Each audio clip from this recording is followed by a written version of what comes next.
Olá pessoal, bem-vindos a mais um episódio da Zombie TV, uma overdose da cultura geek. O meu nome é Ricardo Trindade, sou nerd de serviço e hoje vamos falar de cinema, vamos falar do filme do momento, ou talvez não, Rebel Moon.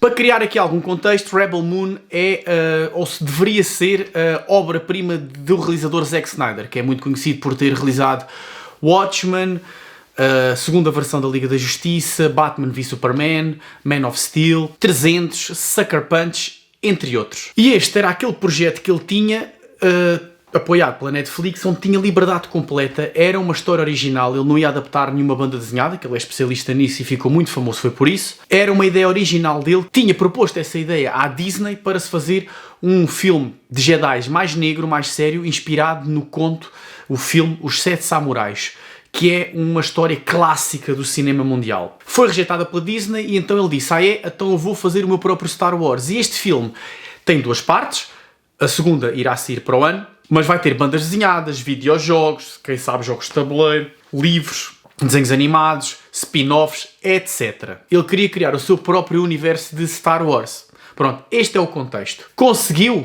Não, falhou miseravelmente, nem um filme decente ele conseguiu fazer. Eu já vou explicar o porquê. Tinha a liberdade toda para provar a toda a gente que era realmente um bom realizador e sabia o que estava a fazer, e ele entregou um dos piores filmes da sua carreira, mesmo inspirado por outros filmes que ele foi roubar ideias a todos os filmes e mais alguns, ele fez um péssimo trabalho. A história deste filme. Basicamente temos uma protagonista que é a Cora, que vive numa lua que é habitada por uma espécie de vikings agricultores, ok? Toda a estética daquela população onde ela vive são agricultores vikings, que era o que os vikings realmente faziam, era a agricultura, e lá de vez em quando tiveram o poder da navegação, faziam os seus raids e assaltavam e roubavam pessoas. Ela vive pacificamente naquela comunidade, escondendo o seu passado. Entretanto, o Império ataca, realmente aquilo é uma espécie de nazis espaciais que são uma cópia do Império do Star Wars, vão até aquele planeta, matam o seu líder e obrigam-nos a dar todos os grãos, todos os resultados da sua agricultura ao Império, e tem X semanas para o fazer. Então o que é que ela decide? Decide agarrar no seu amigo e ir à procura de mercenários, contratar esses mercenários para lutarem contra o Império. E este filme, esta primeira parte, é inteiramente isso. É ela a recrutar, neste caso, 7 ou 8 elementos para a sua equipa para derrotar o Império, para quando o Império, ao fim de X semanas, lá voltar para recolher os resultados, os frutos da agricultura, eles vão atacá-los de surpresa, ok? Isto é a premissa clássica dos 7 samurais. Todos, ou quase todos os filmes de construção de equipa vão se inspirar nesse filme dos 7 samurais. 7 samurais é um filme que tem uma aldeia em perigo, ou uma vila, e contratam 7 samurais para defender aquela aldeia.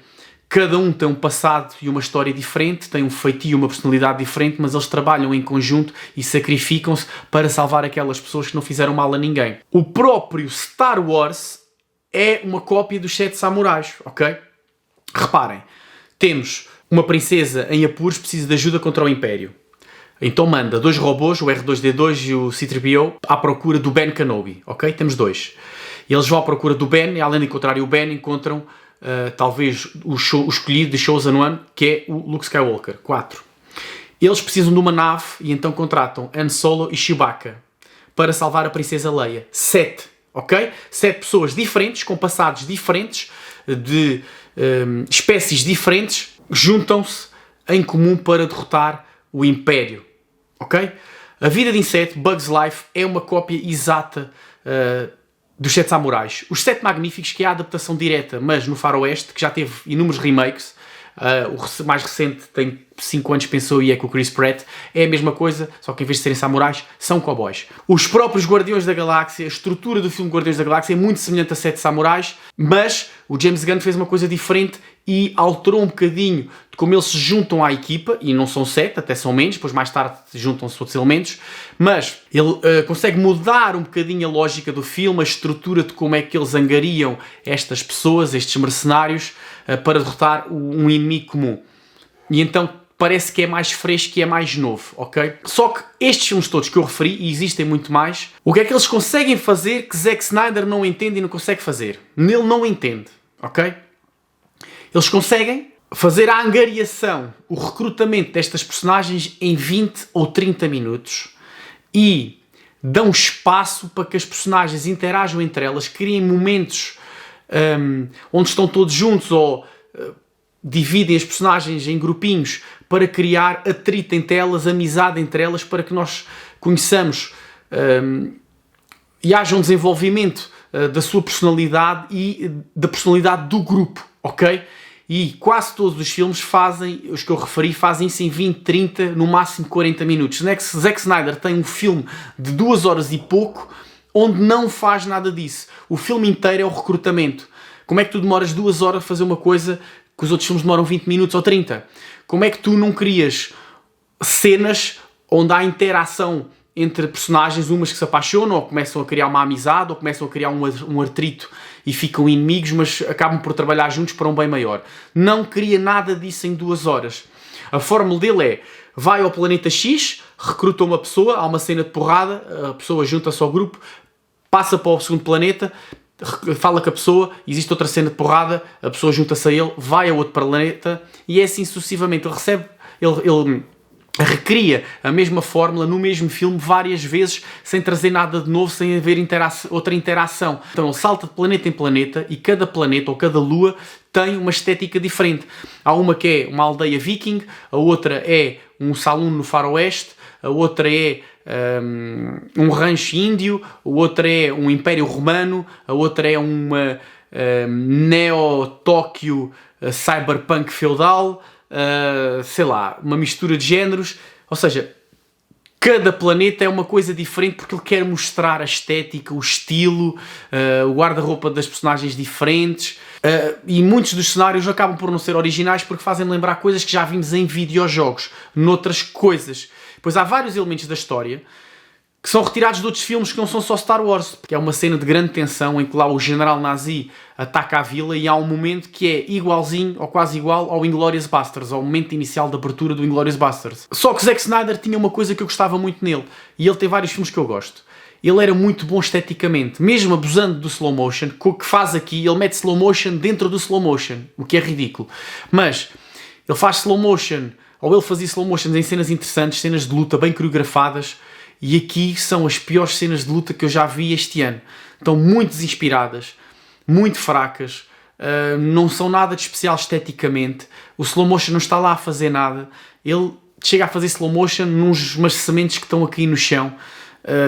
Para quê? Não traz nada à história. Apesar disso, há alguma originalidade em alguns cenários, em algumas ideias, alguns efeitos visuais estão bastante bem conseguidos. O acting, apesar de ser pouco, é competente. Alguns designs das personagens são interessantes. Ele simplesmente desaprendeu. Não sei onde é que ele enfiou o dinheiro, porque ele fez e gastou muito dinheiro. Ok, fez 2 filmes. Não entendo como é que ele... Uma coisa que os outros filmes demoram 20, 30 minutos, ele faz 2 horas. Ou seja, está ali a espremer aquilo que não tem nada para espremer, quando basicamente ele devia ter feito apenas um filme. O outro filme não sei quantas horas vai ter. Não sei o que é que ele vai mostrar naquelas 2 horas, sinceramente. E ainda diz que há uma versão deste filme de 4 horas, que é a versão dele, que tem muito mais coisas. Não consigo entender o quê. Pá, é um filme que é mau. Epá, não é assim tão mau, vê-se. Mas acho que há coisas tão boas agora para ver. Estarem a perder 2 horas a ver aquilo, não vos vai trazer nada. Vocês vão recordar muitos outros filmes melhores que este. E Zack Snyder não se conseguiu provar como um realizador bom, original, que sabe o que está a fazer. O filme que ele fez para a Netflix antes deste, que era o The Army of Dead, acho que era assim, sobre zombies, é muito melhor, muito mais original, e a construção de equipa desse filme e a interação entre esses elementos dessa equipa é muito melhor que os deste filme. Ele conseguiu fazer isso nesse filme e neste não conseguiu. Pá, leva um 5,5, não vale a pena, sinceramente. Gostava de saber a vossa opinião, deixem nos comentários, subscrevam o canal e partilhem. O vosso apoio é importante, somos criadores de conteúdo independente e precisamos da vossa partilha, do vosso apoio e dos vossos gostos para enganar ali o algoritmo. Bons jogos, bom ano, bons filmes e boas leituras. Até à próxima.